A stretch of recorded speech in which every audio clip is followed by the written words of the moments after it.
Hello, everyone. Welcome to AI Series Session 3, Shape the Big Opportunities with Generative AI, Lead Innovation and Drive Transformation.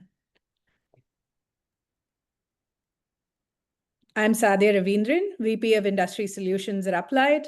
I'm also a board member and co-chair of the Career Development Committee at Women in Cleantech and Sustainability. I'd like to start today's session by thanking our series sponsors, Product Rehab and Cleantech Group. Bringing high-quality programming is not possible without the support of our sponsors, both corporate and individual. So thank you so much for helping us bring this first-of-its-kind series to you today. The agenda for today, so we'll start with introductions and opening comments. Talk about AI trends, both current and future.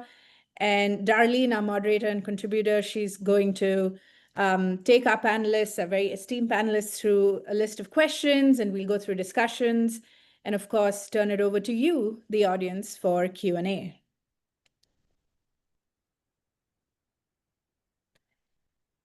A little bit about WCS. The Women in Cleantech and Sustainability, our mission is to foster an influential network of professionals to further the roles of women in the growing green economy, clean tech, and sustainability sectors, and make a positive impact on the environment.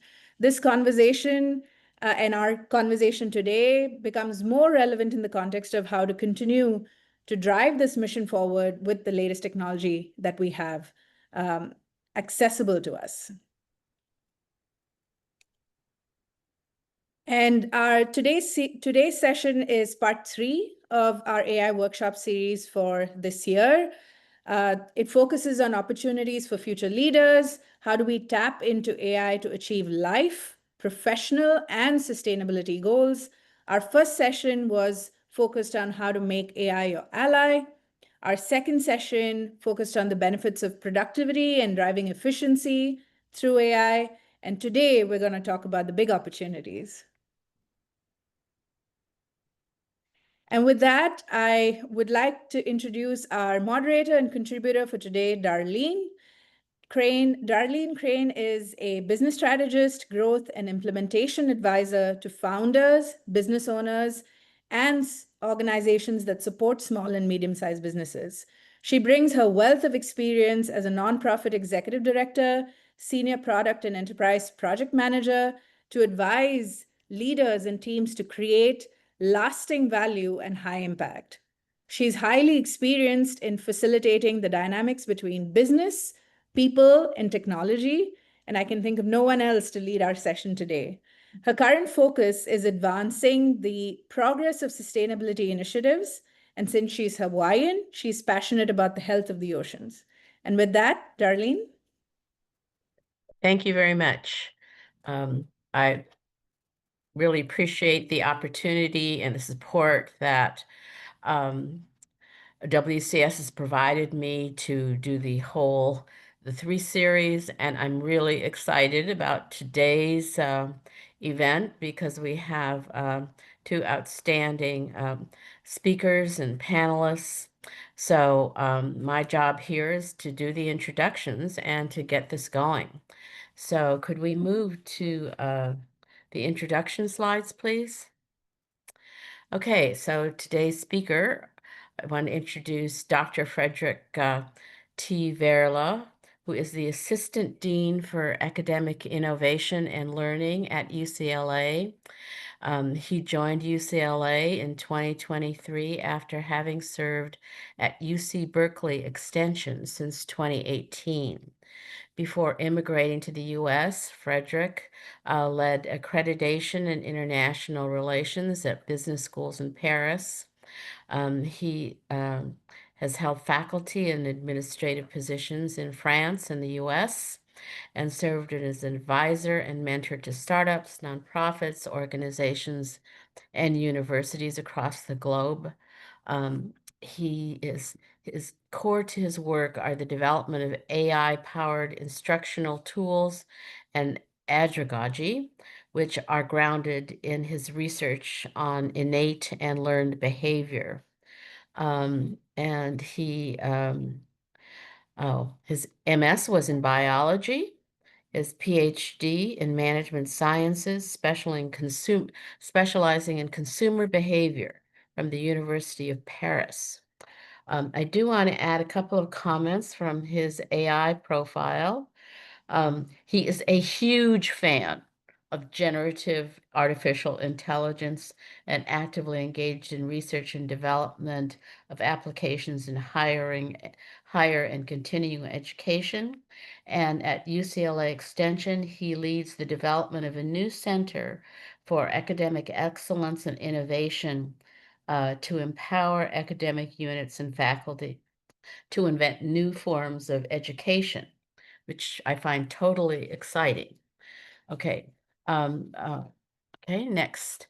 Okay, I'm also delighted to introduce Dr. Rihanna Rogers. And um,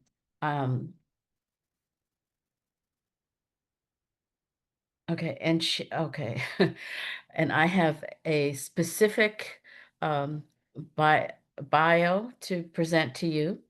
Dr. Rihanna C. Rogers is a distinguished leader in digital equity, public policy research, and interdisciplinary education with a career spanning over 2 decades across federal, academic, and nonprofit sectors. Most recently, she served in the Biden-Harris administration as the Chief Diversity, Equity, Inclusion, and Accessibility Officer and Counselor to the Assistant Secretary for Management at the U.S. Department of the Treasury until January 2024. In these roles, Dr. Rogers managed an $11 million budget and spearheaded initiatives in diversity, education, digital equity, and artificial intelligence policy, driving economic opportunities for underserved communities. Her expertise in digital equity earned her the fiscal year 2024 Gold Medallion of Appreciation from the Department of Education Office of the Inspector General. She played a pivotal role in cross-agency collaborations, contributing to global AI strategy through the U.S. Treasury's G7 AI Economic and Financial Policy Report and serving on the Treasury AI Leadership Committee.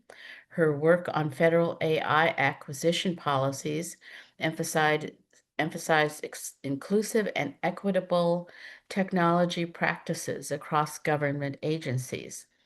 Prior to her tenure at the Treasury, Dr. Rogers directed the Center to Advance Racial Equity Policy at RAND Corporation, overseeing a multi-million-dollar research portfolio focused on equity-centered initiatives in technology, health, education, and racial justice.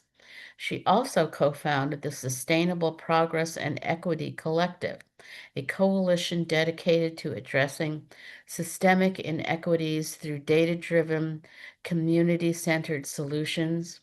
Additionally, she served as a tenured associate professor at SUNY Empire State University, where she led innovative programs that leveraged digital tools to enhance educational access and outcomes, earning accolades such as the SUNY Chancellor's Award for Excellence in Teaching. Rogers' interdisciplinary expertise extends to her work as a faculty member at California's Command College, where she teaches senior law enforcement officers about the integration of community engagement, leadership, and policy in contemporary policing. She has presented her research on digital equity, AI, and public policy on prestigious platforms, including the United Nations Geneva Forum 20 to 24, TEDx, and the American Anthropological Association. Dr. Rogers holds a PhD in comparative studies, an MA in history, a BA in social sciences, and a certificate in ethnic studies from Florida Atlantic University. A registered professional archaeologist, she brings a unique cultural and historical perspective to her work. Recognized for her visionary leadership and passion for innovation, she continues to advance transformative solutions that bridge technology and equity across sectors. I'm just going to add one more comment. That was her legally required bio, and also she's legally required to not respond to any questions about the politics or either of the administrations that she served in or are in office. Okay, so we have um, uh, let's dive in to this topic of generative AI. So could we have the next slide, please? Okay, I just want to make a couple of opening comments to set the context of why learning about AI and applying it in the future is so critical. Essentially, I think 99% of small and mid-sized businesses and all corporations are using AI operationally.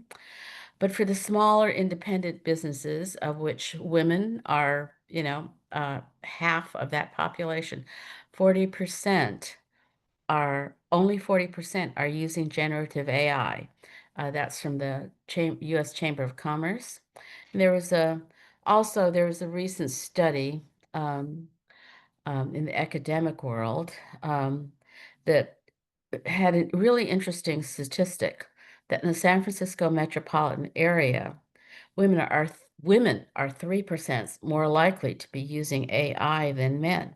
There's an article in the Harvard Business Review. And in the same study, it indicated that across the US, about 25% of women were less likely to be using AI than men.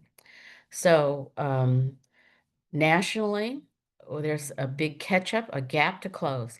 But in the San Francisco area, we have an interesting challenge of how to be acknowledged and to move into leadership roles in AI because we're using it like crazy. And we know the tremendous number are employed in tech companies in the area. Okay, so let's move forward and to explore those interesting findings. Next slide, please. Okay, we have a number of questions that we're going to do. And the first one that we're going to go into is ethics, IP protection, and managing data quality. Because particularly ethics is one of the areas that women are very concerned about and tends to hold them back in the use of AI. So I'm going to, I think, Rihanna, you're going to open up the comments on this question. So take it away, please. Sure. Well, first off, I want to say thank you for everybody attending this session, and thank you for having me here. As everyone knows, AI isn't just a tech trend anymore.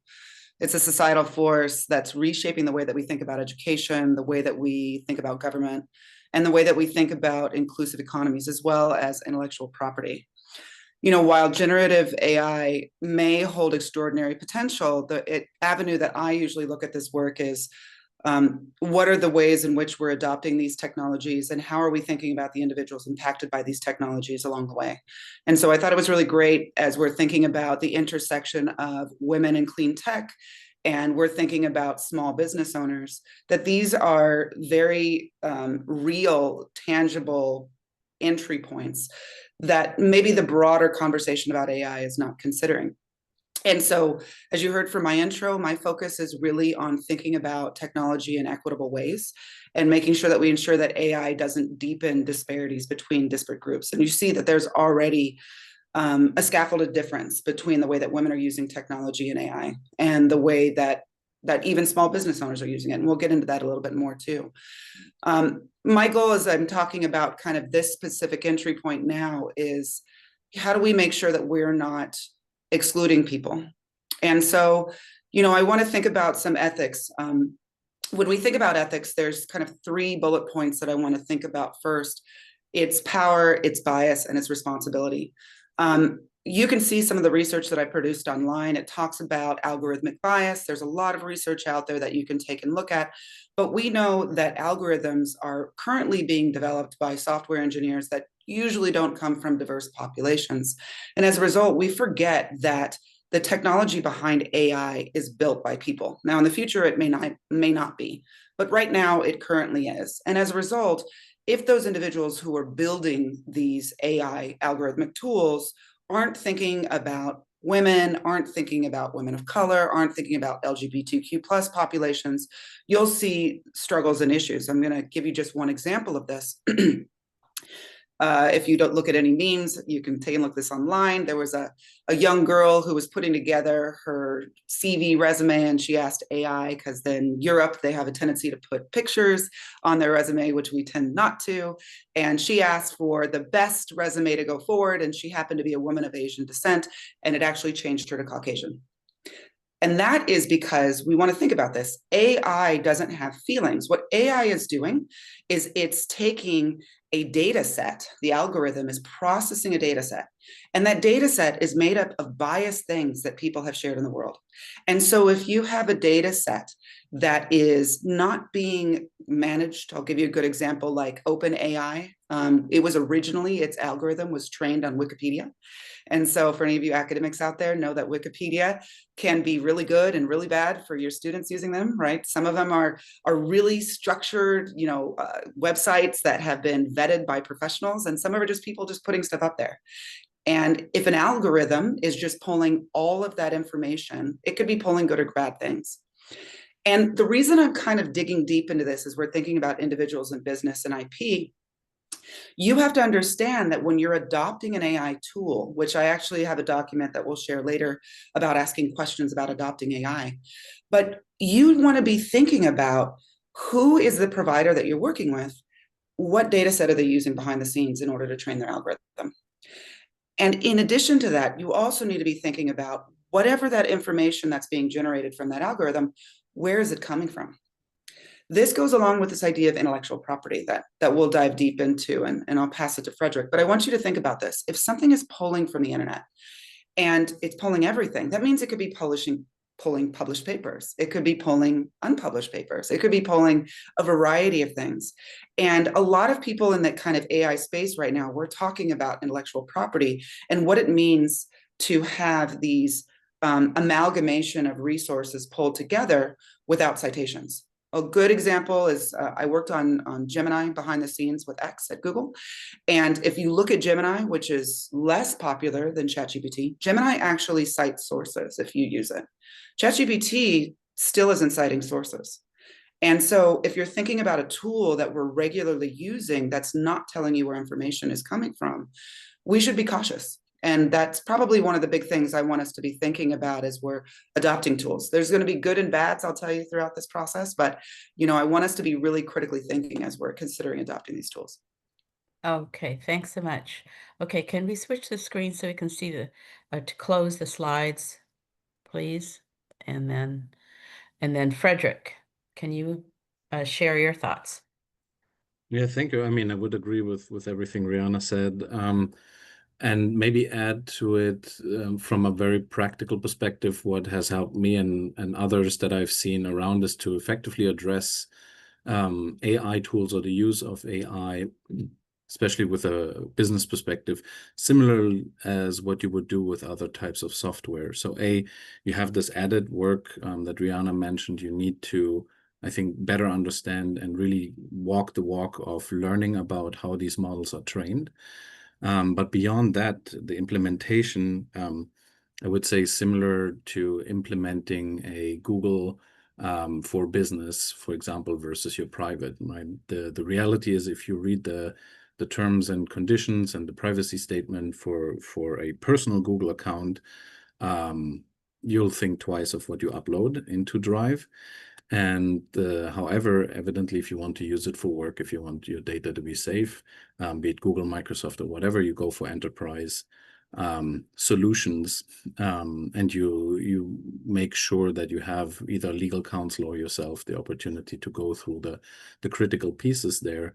of the terms and conditions that you agree to. Because evidently all of these companies promoting AI tools have a vested interest that corporations use those tools.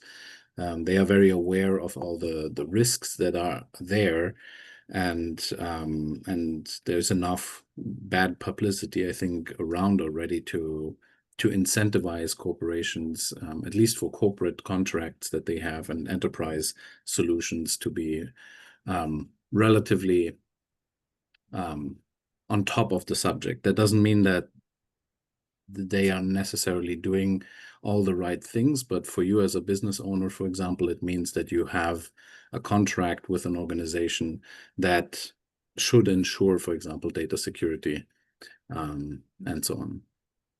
Okay, thank you very much. So we're going to back up a little bit. We wanted to have some statements from both of you about where generative AI is now and what your view is on where it's going. And I think and also I think to clarify how generative AI is different from productivity AI. So I'm going to start with, let's see, Frederick. Can you go ahead first, and then we'll go with Rihanna.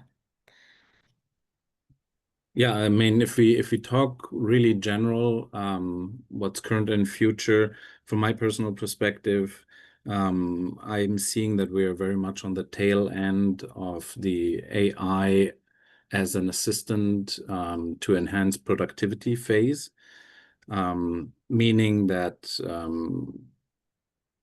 right now a lot of the AI, generative AI tools are used to accelerate work that humans are already doing.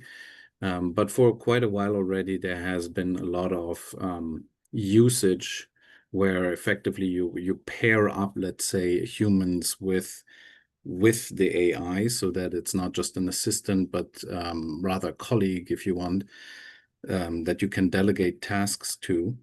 And I've seen this basically becoming a little bit more of a norm over the last year. And now going forward, I see very much and you'll hear me talk about this today quite a bit. It's really a lot about agentic AI, meaning that where right now we still have humans at the center of the interaction with AI, we're shifting to a situation where corporations create organizations with the AI at the center, to which the humans are kind of accessories, if you want. So I see this as a relatively fundamental shift, akin to the creation of the production line about 100 years ago. So that's going to be, in my mind at least, pretty impactful. Okay, Rihanna, your thoughts.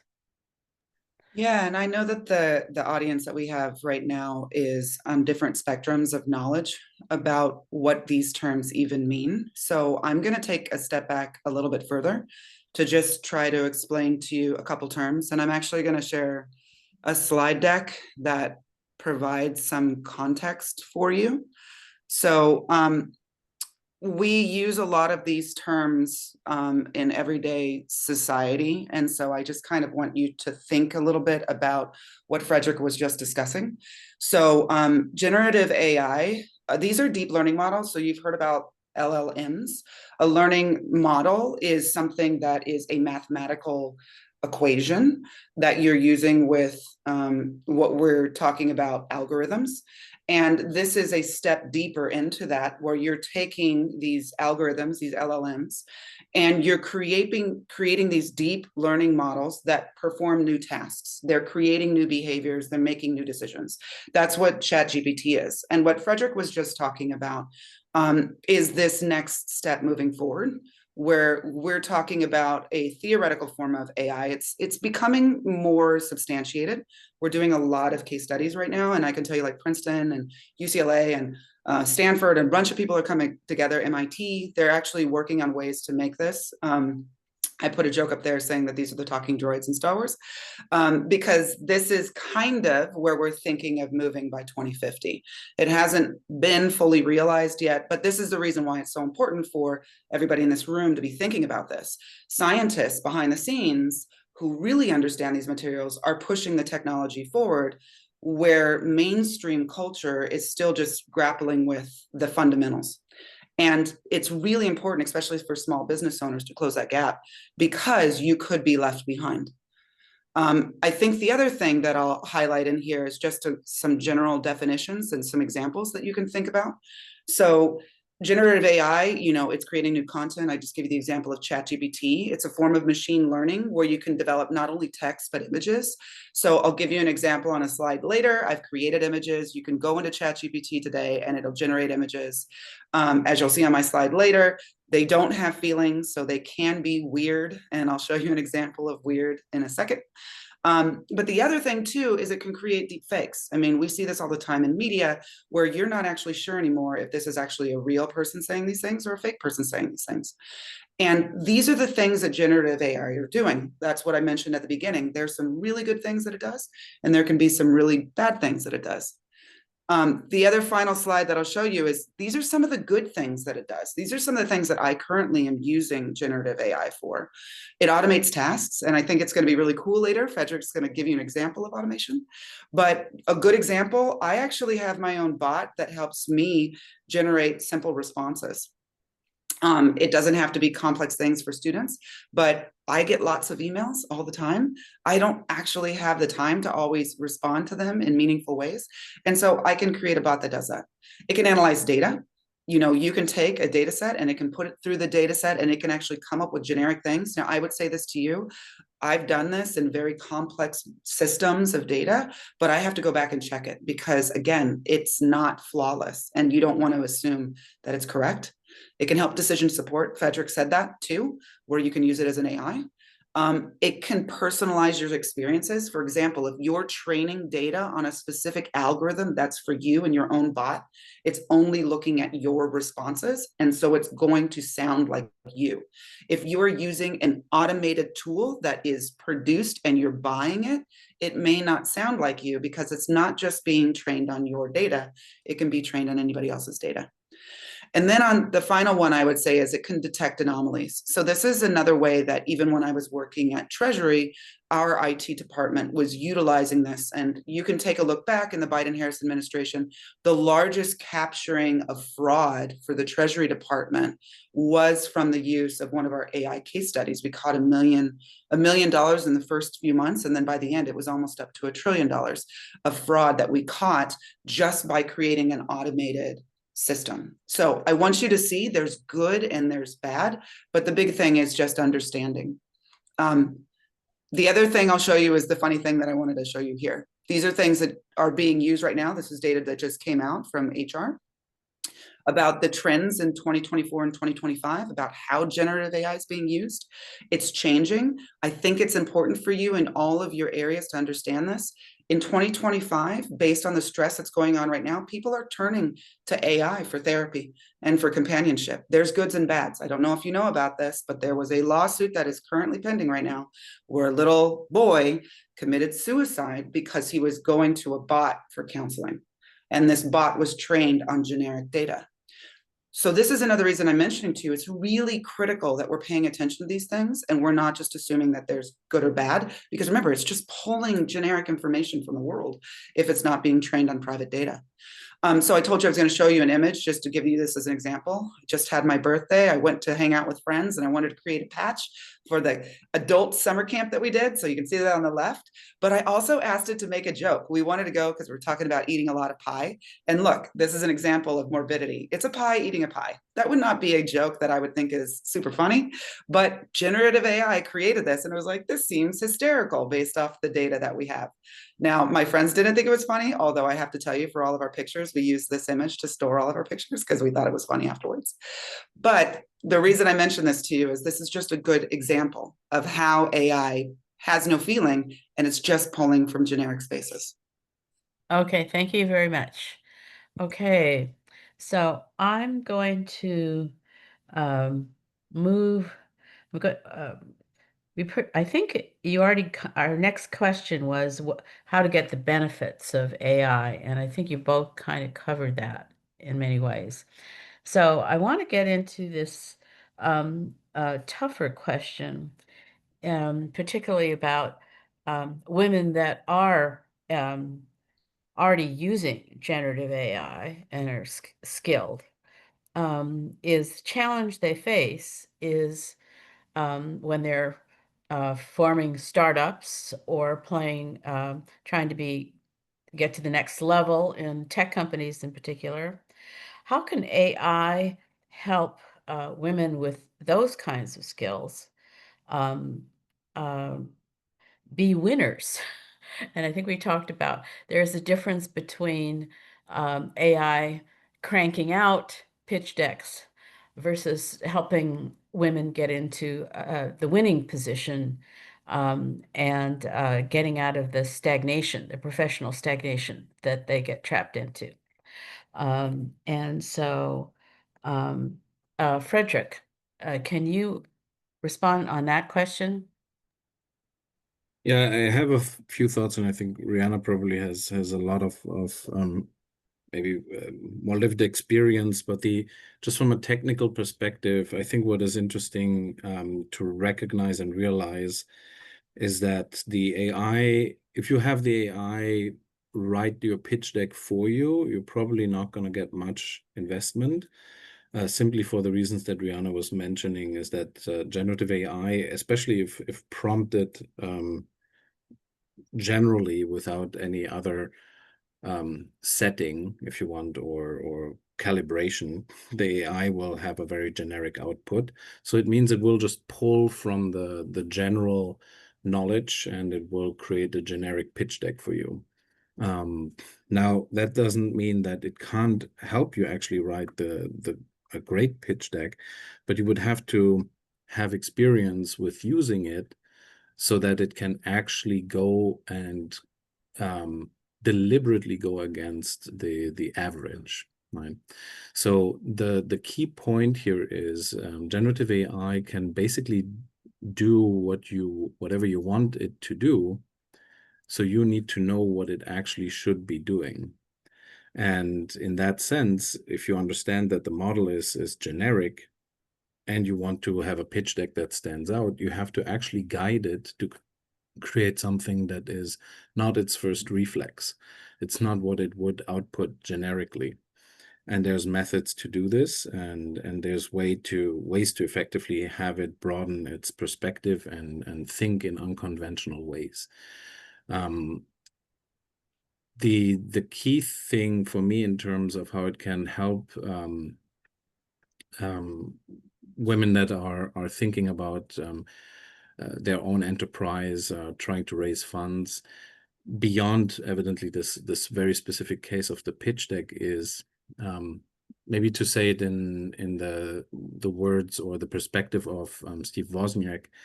When he came up with the idea of the personal computer, it was this idea that an individual can start competing against corporations because now they're empowered by something like the personal computer. And I think the internet was a huge step, again, in terms of personal empowerment.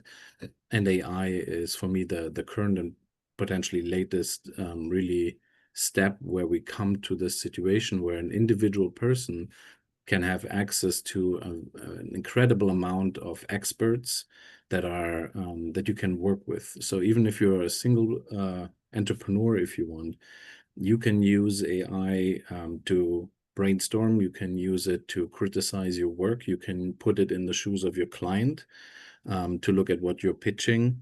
You can put it into the shoes of a jury or an investor. You can use deep search functionalities to identify investors that could be interested in your work. You can use deep search functionalities to do your market research, and so on and so forth.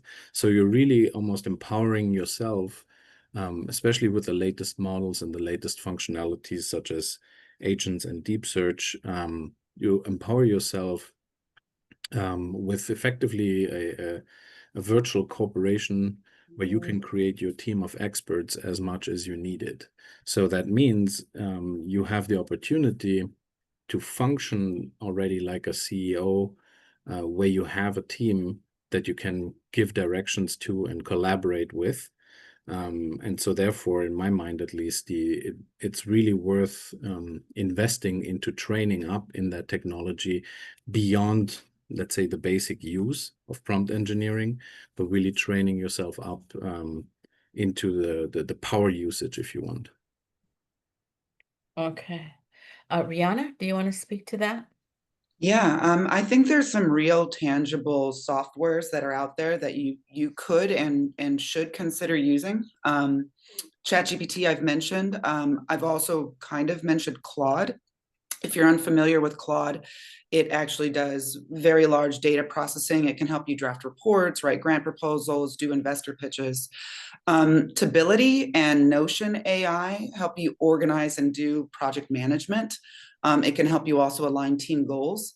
Canva AI and Adobe Firefly can help you with visual storytelling, and you can actually incorporate a sustainability lens. Other things I would think about is if you're talking about sustainability solutions, there are energy modeling softwares that exist that talk about kind of low carbon solutions, AI. When I was at Rand and I was doing work in the climate and tech space, we were playing with some of these models. So like there's organizations, you know, I just gave you one as Rand that's doing this stuff that people are contracting to. That might not be the most economically feasible. So you can actually find some people that are actually doing it online. I know a lot of students who are dabbling in working in kind of energy modeling as a side hustle. So you might be able to find those people online. Predictive analytics exists too, and I see a lot of people working in that. I see people starting to work in AI and GIS, so global information systems. That's kind of where you use Garmin's and things like that that might be in your car. They're making these connections so that people can look at environmental impact zones. Other things that I would say too, we've talked a lot about bias, but I also think you should be thinking about how you might utilize these for your contract development. You can do kind of like what Frederick said, and you can have, you know, fake simulations about here's my proposal. Can you tell me if this proposal has errors in it? Do you think that there's a weak part of this? Do you think that there's an area that I can strengthen? And the thing that's really nice about you just even going out into the world and looking at this is it's pulling from a whole bunch of places. So it's going to be pulling from contracts that people have posted online. And if you want to be competitive, you can say, take a look at this and pull it apart. That's a really good way to use AI because it'll help you see the flaws. Even if you're looking for a job, it's a good way too to practice. So for anybody out there that is looking for a job, work, I would strongly recommend that you play with this too and say like, take a look at this. Is this a good answer to this particular question? So if you're using it in ways that it reinforces you to review it, I 100% recommend it. If you're using it in ways to tell you what to do, I would not recommend it. Oh, okay, that's interesting. All right. Okay. I think that was very useful. Oh, and please, for the audience, put your questions in the chat box, and we'll be lining up questions for the Q&A piece because we're going to try to have a good length of time for questions. All right.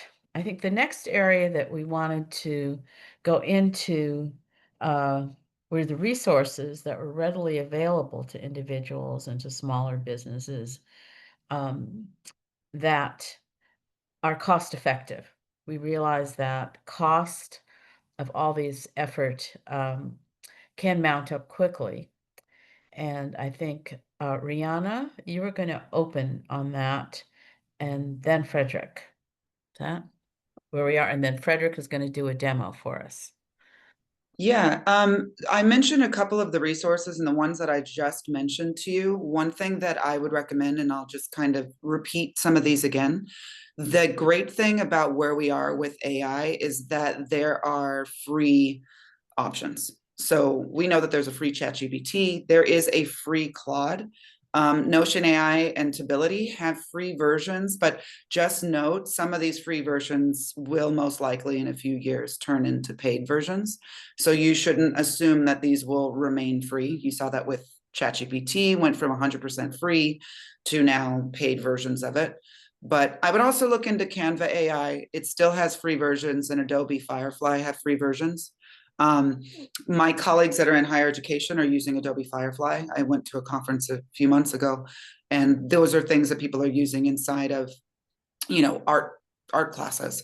Now, I will tell you another thing and another side of conversations.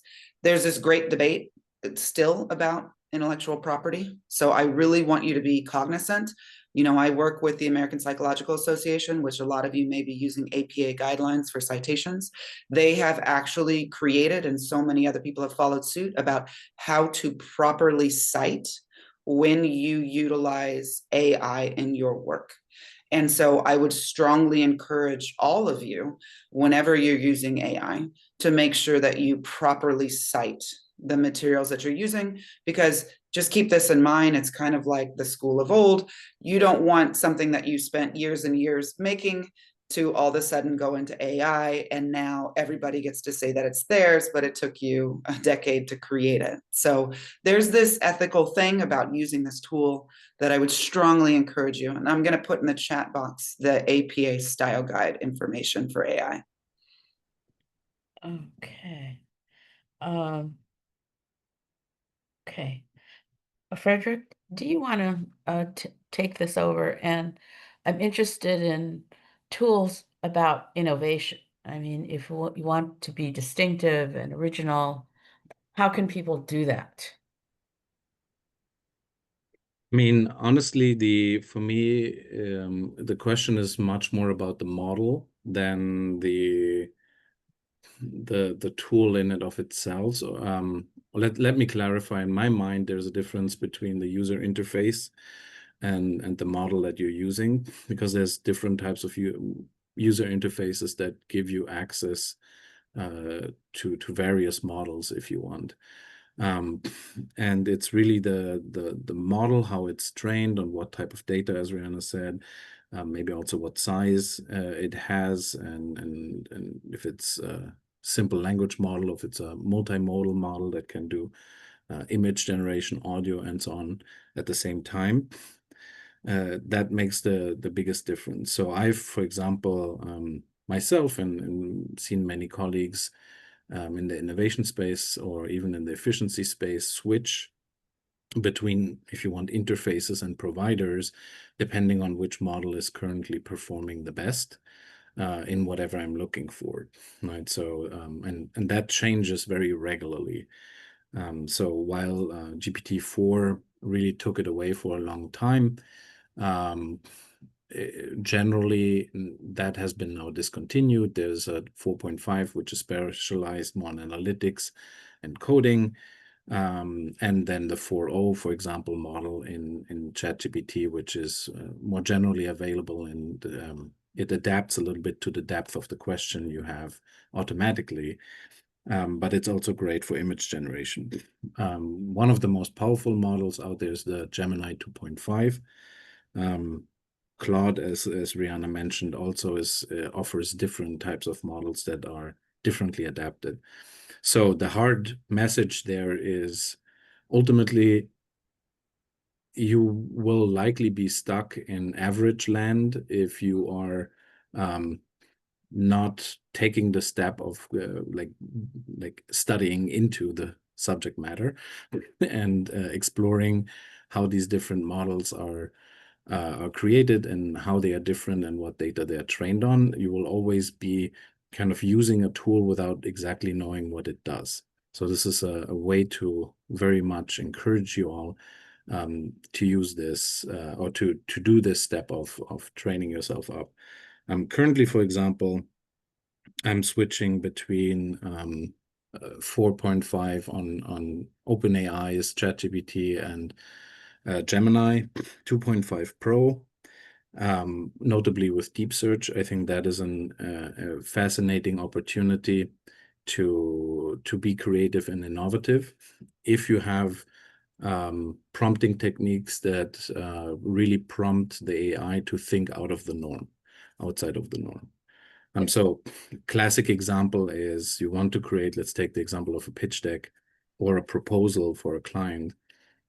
Before you start that, you give it actually a certain persona, a certain character, a certain expertise.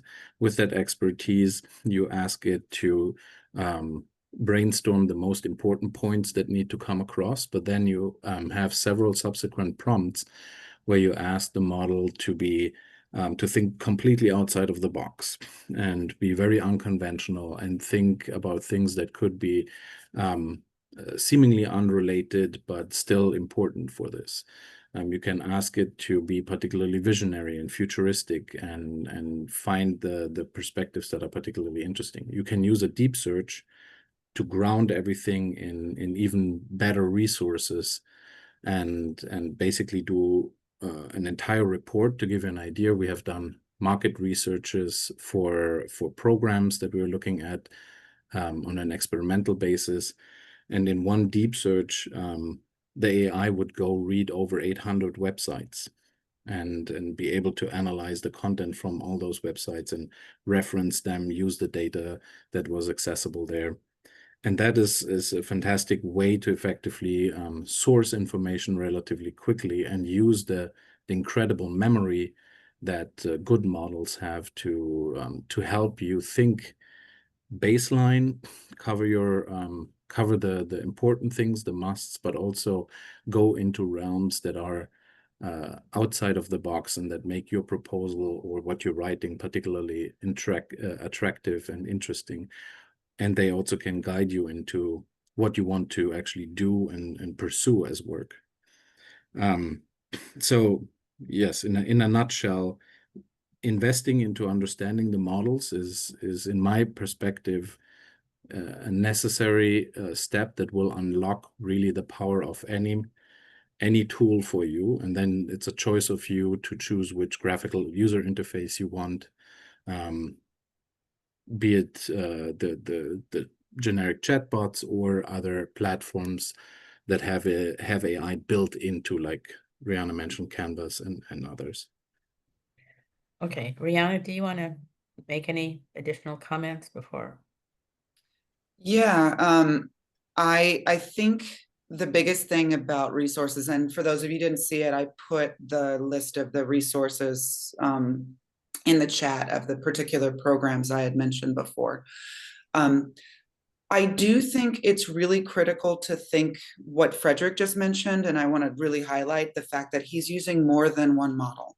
And I've mentioned Gemini and ChatGPT, and DeepSeek was also mentioned in the chat. I often like to think of this like the literature review of old when you were in academia, when you went to a bunch of different resources about a topic and you wanted to pull all those resources together so that you have a more holistic view of the topic you're looking at. By looking at different iterations of AI, which are trained on different data, it gives you a more robust look at whatever question you're asking. So sometimes I'll actually ask the exact same question in those three different platforms on purpose, because I won't always get the same response. It'll pull up different things. A good example is between Gemini and ChatGPT. I actually get citations in Gemini, right? So if I put that question in Gemini, I can actually go out and go get those resources versus if I put that question in ChatGPT. So there are interesting ways that you can use these together. I've done the same thing with Claude as an example. Claude is really good at analyzing data, but let's say that you take the same data and you put it into ChatGPT, it can generate different outcomes. And it could make you, as the individual who's taking all this data, you can look at things in different ways. So I would encourage you to do that too, especially since there's so many free options out there now. Okay. That's I think a good wrap up on that topic. Okay. And what I do want to so we're going to kind of switch here. Frederick is going to do a demo for us of what it takes to develop your own personal AI agent. And so I just want to make one comment before I turn it over to Frederick, is that since AI is considered transformative, one of the key things about going through major transformative change, and there is research saying that women in particular, women will be more impacted than men in terms of careers going forward as AI advances. So I think one of the key things about going into a transformative issue is to know ourselves better so that we're in charge of how we want to shape transformation for ourselves. So I think this idea of having your own personal AI agent is very interesting in terms of helping us understand ourselves in different ways and being surprised by it. So anyway, okay, Frederick, this is your show, so I'm going to let you take this over, and we'll have some comments after that. Yes, and actually, going to use the opportunity to answer a question in the chat with this. Let me see if I can share my screen. So the question was, what resources are there to learn about the different models and so on and so forth? And here's my answer. So I'm using Gemini 2.5 Pro. And I literally gave it this prompt. I'm an expert in climate and sustainability, living in the SF Bay Area. I'm trying to understand what different generative AI, what models are out there. You're an expert, so I give it an expertise in generative AI and its application in business. Please create a list of resources that describe the current models and how they can be best used. So it actually did quite a bit of thinking. This is the Pro model, so it's much more advanced than the Flash or basic models you have tried for free.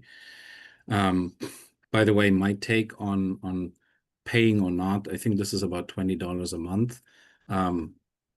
I spend much more time with this than I spend watching Netflix or any other kind of thing. So that might be an interesting trade-off. Think about what entertainment service you're paying but not using, and then you can use that budget for a pro account.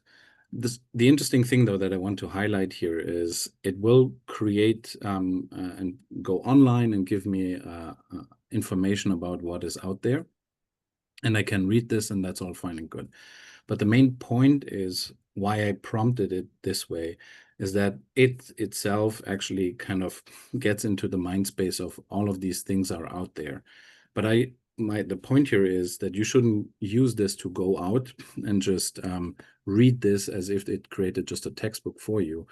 You can now engage with it and say, okay, I want to create an analysis of, I don't know what.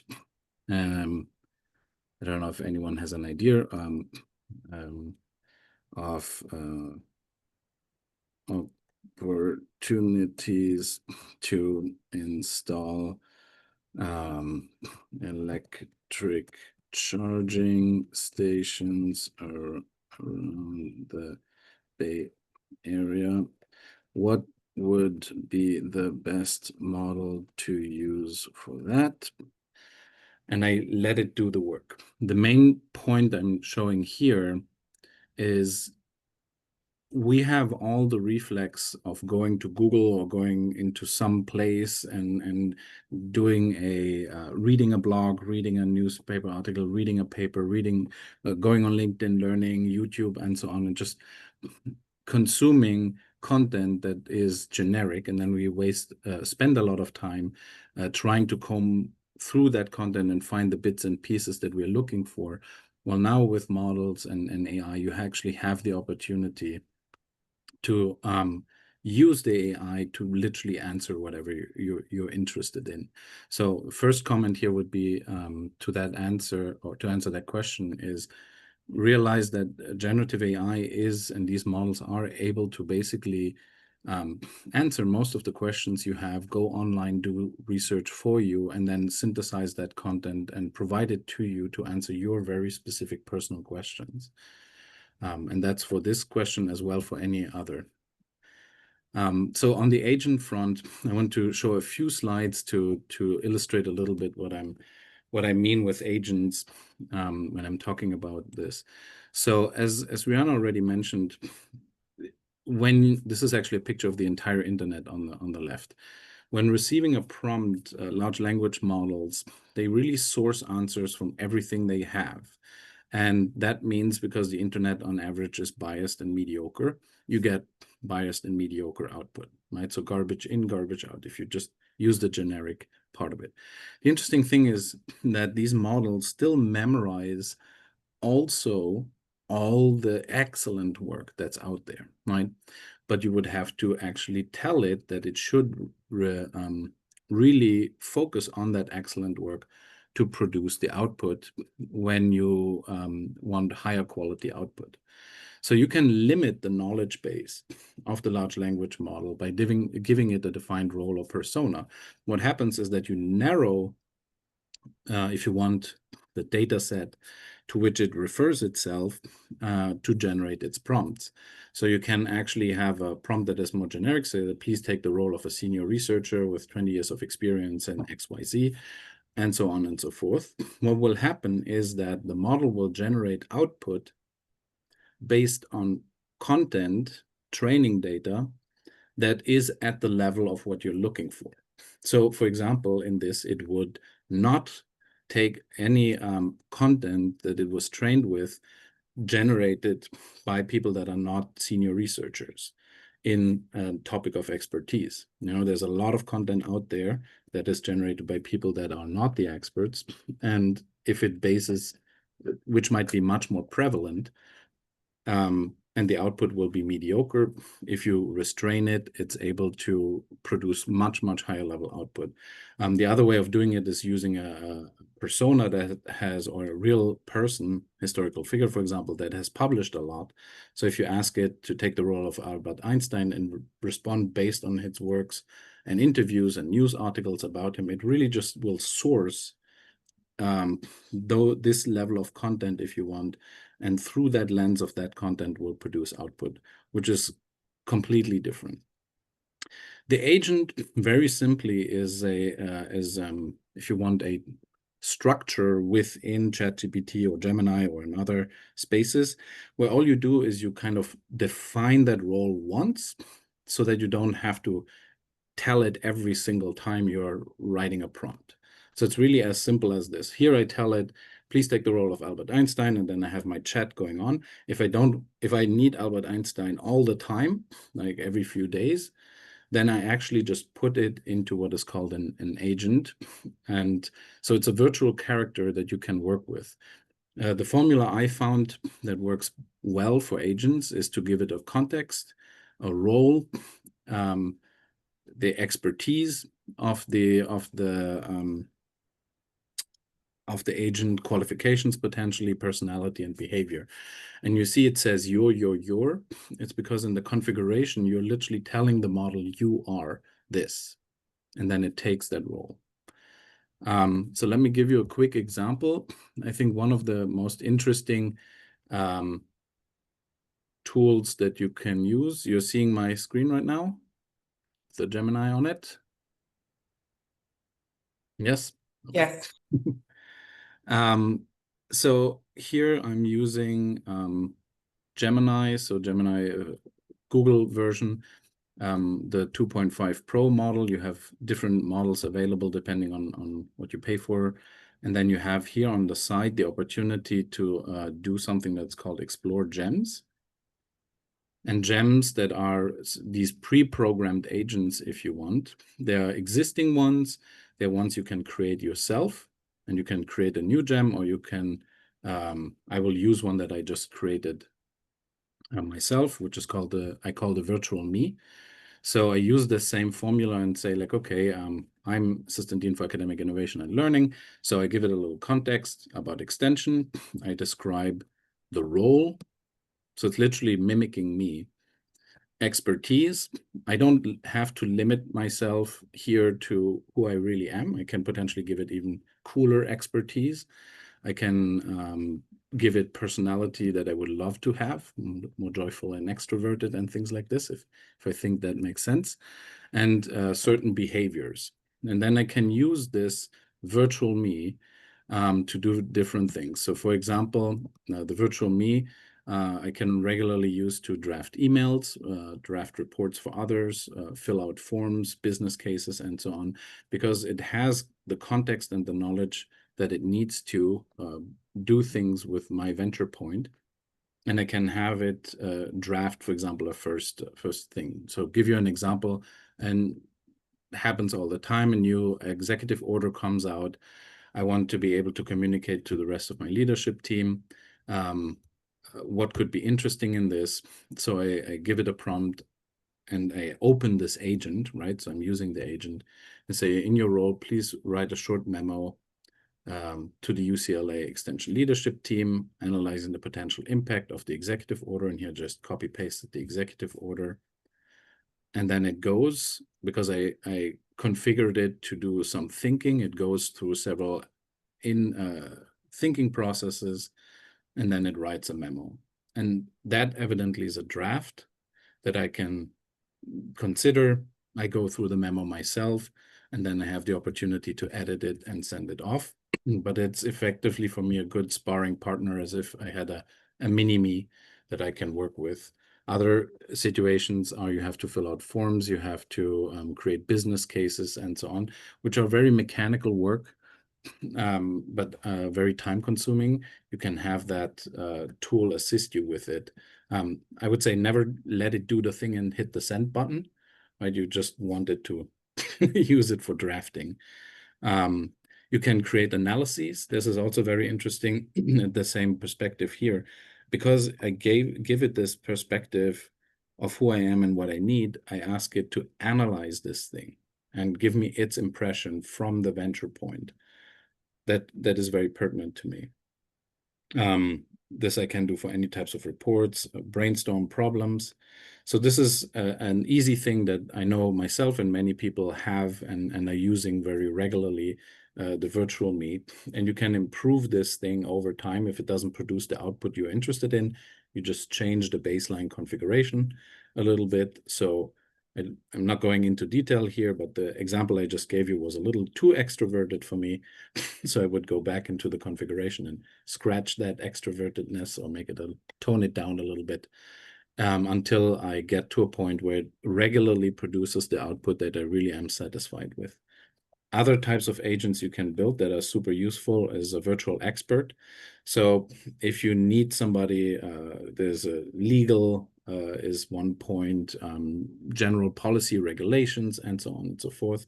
You can create an expert, even upload an entire set of policies that the expert bot then has access to, and then consult it on that. So if you're thinking HR situations, if you think public policy, you can go grab all those public policies, upload them into the knowledge base, tell the agent that you're an expert in policy analysis with experience in that field, and so on and so forth. And then if you need a sparring partner or you have a question about policy, you literally open that agent and you ask it, here's the thing that I don't understand, or here's what I'm wondering about, and it will give you feedback specifically on that. You can use them for brainstorming, again, creating analyses for you based on their expertise, writing reports for me. I can use agents to build virtual clients. So if I know my type of client, I just create this character and I have it review my product ideas, my proposals, and get feedback from this. And this is the same with the virtual boss or the virtual investor. So you literally character design and provide knowledge to these agents that allow you to be effective. And let me just show you what adding knowledge means. Here below, I literally just can add files and can upload PDF files, like policy files, for example, and so on, that it then uses as a defined knowledge base.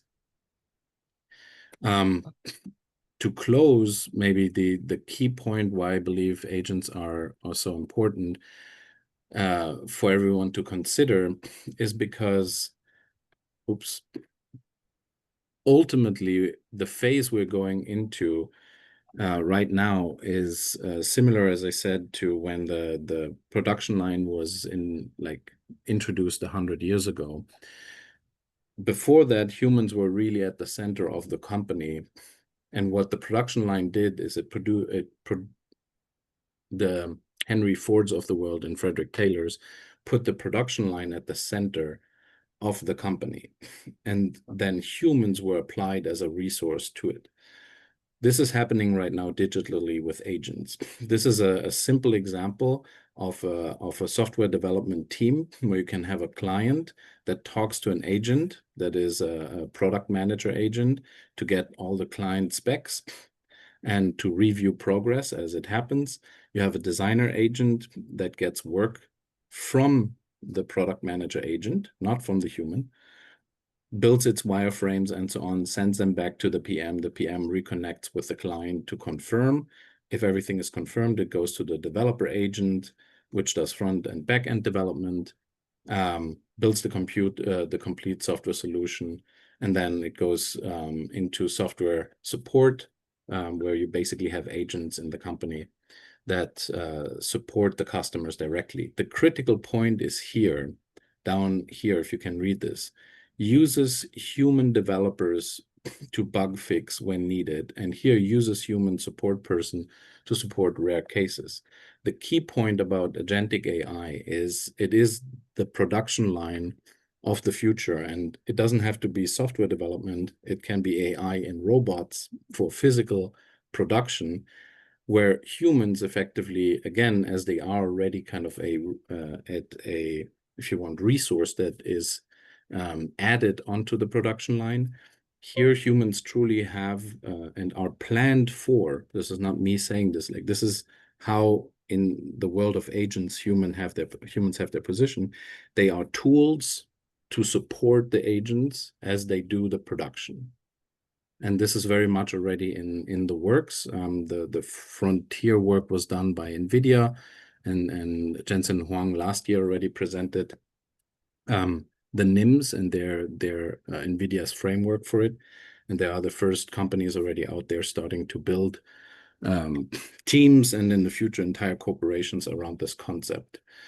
So I think that's why it's particularly interesting to be in the position that many are in this association, is you can realize this construct of the agent and use it to build your own, if you want, business around this or using this technology.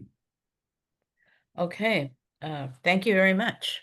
That was very helpful. Now we have to figure out what are the humans doing.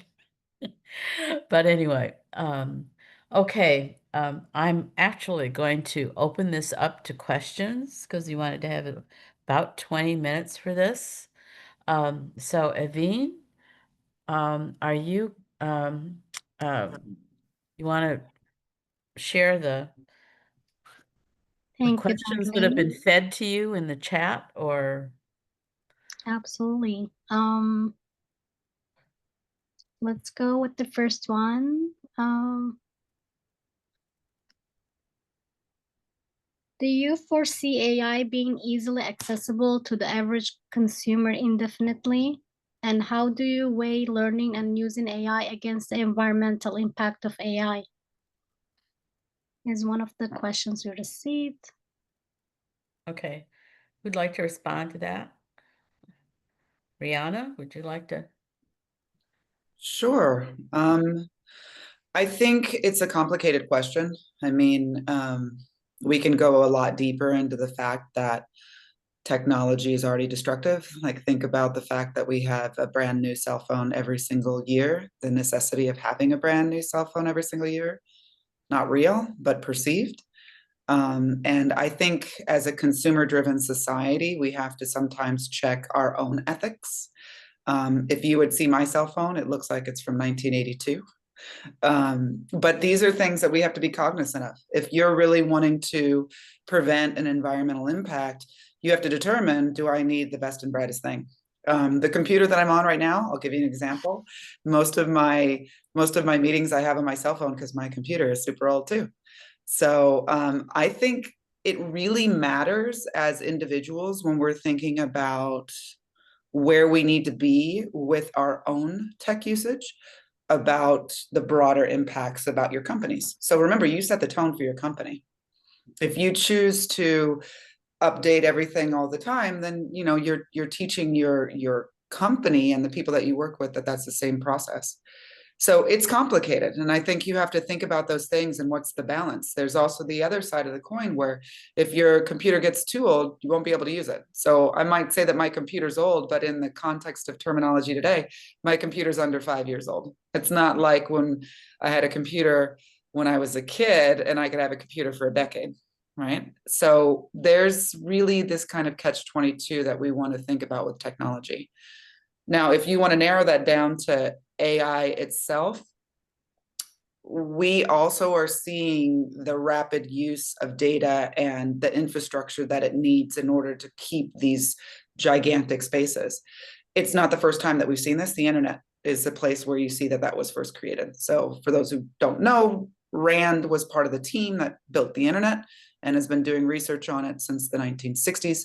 And as it's been used and spread throughout the globe, one of the issues is that you have to have giant storage spaces for what we call the internet. And as more and more people are utilizing resources, more and more space is needed. And so there is an ethical concern about the growth of AI and the growth of data sets and the growth of algorithms. And I think these are all questions that we have to grapple with. I mean, it was a question that I was grappling with when I was working in the federal government. It was part of the work that we were doing as we were establishing things like AI ethics at the national level. And there are groups that are working at the international level thinking about these things. Right now, there's changes in the way that we're thinking in the US, but I would challenge all of you to look at what's happening on the international stage, because those conversations, even if they've stalled a little here, are continuing at greater pace other places, especially places that have huge data sets like India and China. You should be checking on and monitoring those. And also, as your company, think about your contribution to those spaces. So you as an actor have an active role to be playing in the sustainability of technology moving forward. Okay, thank you. Frederick, let's go to another question, actually. Could be, maybe add a quick thing is the only thing I would add, and I totally agree with Brianna, is just don't use what the media tells you about the environmental impact of AI to just write it off. I've seen this a lot, and we have discussions with students around our campus and colleagues in many different fields, because there's a lot that is out there. Well, the opinions in the media are polarized, and not everything you see there is up to date and is really representing the actual impact that it has. Industry has every benefit from making it as little impactful as possible. And there's actually a huge opportunity there for people working in climate and sustainability to support these massive investments in optimization, because all of this costs money to the organizations and the tech running behind it. And if they can save that money, they would absolutely do it. And the perspective here that I just want to put out on that topic is, because there is all the incentives in the world for industry to make it more sustainable and grow it, we're looking at an acceleration in research and development with the use of AI that is going to be able to open possibilities that we have a hard time imagining even how they look like. I remember in 23, I gave a talk at a joint meeting between NASA Ames and UC Berkeley. And at that time, fusion energy was a maybe for 2025. And quantum computers were maybe for 2035. A year or two later, or about a year later, first company announced commercial quantum computers to be on the market by 2027. And fusion energy is now getting into the realm of the 2030s, just because there has been an incredible acceleration in research capabilities as well. So as AI accelerates exponentially in its capacities, so does research. And so we have a hard time with our human brains imagining what that actually means, an exponential acceleration in critical knowledge development. And so it really just don't write it off because you have read in the media that there is a environmental impact. Look closer into it as experts in the field. And then, as Rihanna said, it's really up to your best judgment and expertise to implement it and guide others. Okay. So that's an opportunity for clean tech and sustainability professionals. Okay. All right. Next question, Evine. Next question. I'm concerned about privacy. How to protect the privacy of my work when using AI platforms? Yeah, this is a big conversation right now. You see it a lot in academia. Just to let you know, the University of Texas at Austin just produced one of the most comprehensive AI ethical usage things for academia. I was just reading it this morning. It's really good. There are some other organizations that are emerging internationally too, that are talking about ways to think about intellectual property. Again, I would say as the conversations have somewhat stalled here, we had really robust conversations in the AI strategic plan that I was developing while I was still at Treasury. And you can still look at things from the Biden-Harris administration where we were talking about AI and ethics. AI and ethics has dissipated a little bit and has stalled a little bit here in the US. So I think it's very important. And the reason I mention this is that right now, guidance for ethical AI usage is really coming from places like Europe and Asia. You're seeing that being developed there. I would challenge all of you to look at those international standards because right now, just like what University of Texas did, they're taking things that are happening at the kind of international level and they're bringing it to their own agencies and they're bringing it to their own companies and they're adopting techniques that are ethical. So a good example would be if you don't have a policy right now in your own organizations about citing AI, you should develop one.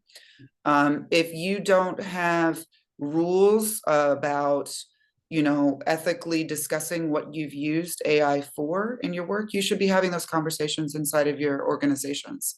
The more you make the elephant in the room real, the better, because otherwise people will be using these materials secretly. And you don't really want to do that because that's where you get into trouble, like the lawsuit that happened a few years ago, where a lawyer in New York was using ChatGPT and it made up fake cases and they were caught by a judge, right? So these are the things that you really want to be thinking about. I mean, I just had this happen. As I told you, I still teach college. I actually have a journal, the Journal of Engaged Research, and I had a paper that was submitted to me that was 100% written by AI, and it was in my area of expertise. And some of the materials literally were citing things that are from the United States and putting them in an international context, right? So this is the other piece I would end on. All of us have real expertise in our areas. This is a reason why, although AI might write something really nicely, it doesn't mean it's accurate. And this is why we have to still be those experts on the ground that have that intellectual property, that are writing in those areas, vetting those materials. And I would encourage you to think about how you do that inside of your own organizations. Okay. Thank you very much. I think we have time for one more question and then we're going to do the wrap up. Do we have one more question, Evine? I have one more question. Do we feel like there will be a convergence of players. Right now, we see a lot of companies competing to be the AI tool of X. Do we feel that will slow, or this is the new marketplace? Frederick, do you want to respond to that?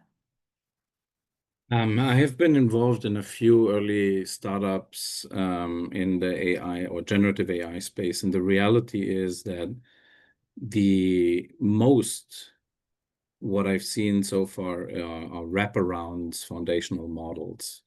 And the reality is any larger corporation that sees a benefit in any of those can replicate them very quickly without having to buy out their IP. So I have seen many, many more startups fail in the space than those succeed.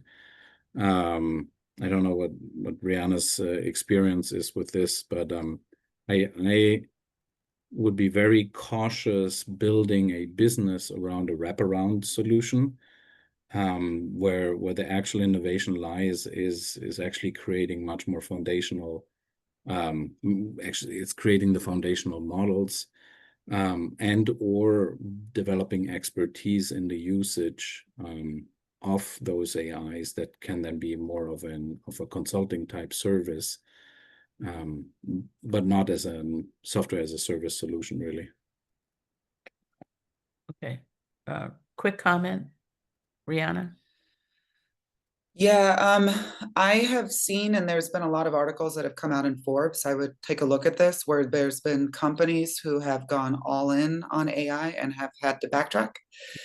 They found recent research where individuals, like in the automation space of helping with taxes, they don't want an automated person. They want to talk to a real person, rather than talking to a bot. And so it's really important for you to think strategically. Some companies, as I've mentioned before, are saying things like, we tried this in this particular case study area, it didn't work. And I'll give another example from one of my time at Treasury. We had like 300 case studies that we were running in AI. Not all of them work, and some of them, quite a few of them, were abandoned. And we only stuck with some of the ones that really worked, like the one that I gave you as an example before. So for anybody who's adopting AI, this would be my final comment: case study and practice. Don't just assume that you're going to adopt it in this space and this is going to be a thing that you do forever, because it might not work.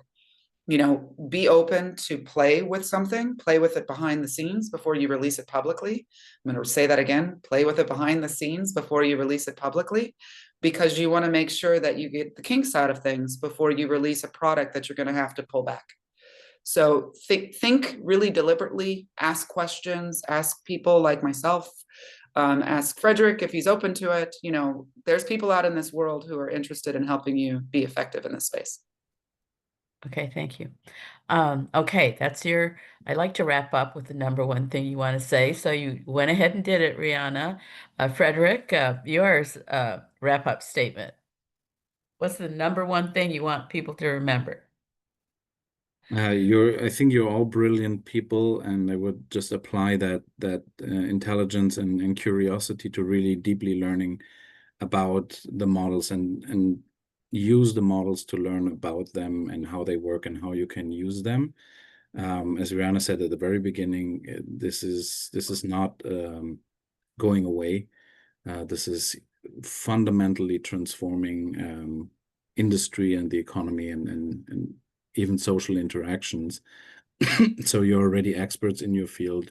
You can empower yourself with that additional power, but you really need to walk the walk. This is not an easy, simple technology where you can just read a few, let's say, generic popular articles and really use it well. This is something where you want to study up on it. Okay, thank you very much. And I'm in my wrap-up comment, since I've been working with WCS, and I'm very impressed by the membership. I think that Frederick is right. You're bright, you're capable, and one of the things in any time I've worked in the middle of technology change, I think for this one, it's strategic thinking, but also hanging on to your distinctiveness and understanding its value. that I think AI is a great vehicle for communicating our value to the public and particularly our markets. That's my statement for doing or observation from doing this whole series. It's been a real experience for me. But anyway, thank you so much. I appreciate all the speakers, the audience, and I think we're going to go into, the last thing is Rihanna has, I think, you've posted in the chat her list of the questions to ask before adopting AI. So please get that list.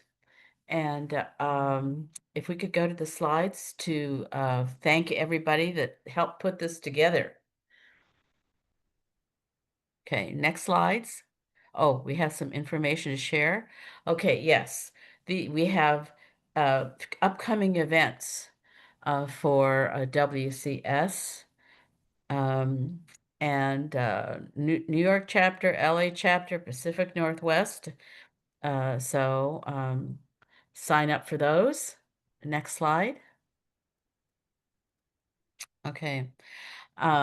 If you're interested in membership, if this presentation prompted your interest, here's the link to the membership page on the WCS website.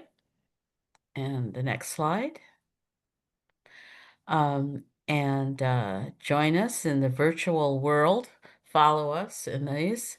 And do we have the slide to thank everyone that helped? Yes, here we are. I do want to give a big thank you to Evin Baisal, who's been invaluable in terms of pulling off these events. Marketing coordinator Marika MacArthur, who's responded to our requests very promptly. Our Zoom moderator, Mariam Isfani, and another volunteer, Samya Anathraman. And thank you very much. We've really worked hard on these.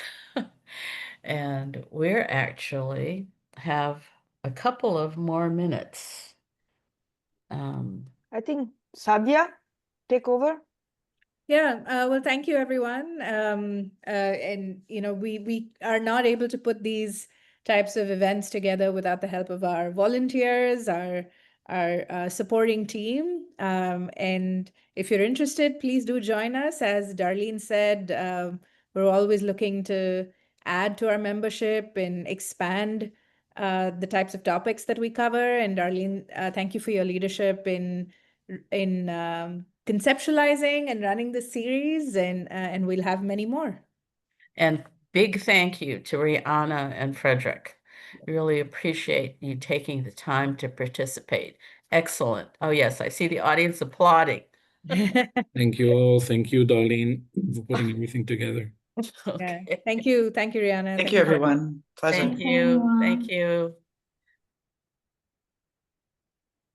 All right. So, okay.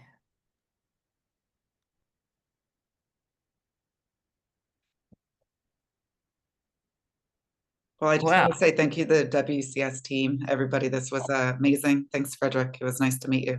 Same to you. Thank you. Okay. Yes, thank you. Lot of resources. Yeah. I've loved catching up to do. I have to go click all these links again. Thank you. A whole bunch of people Fantastic. commented on how they want to rewatch the session. So that's very good. We want them. Yes. Yeah. Yeah, then they can get more details. Okay, I will be in touch with all of you later. Thank you so much. Okay. Bye. Okay, bye. Have a great day. Okay.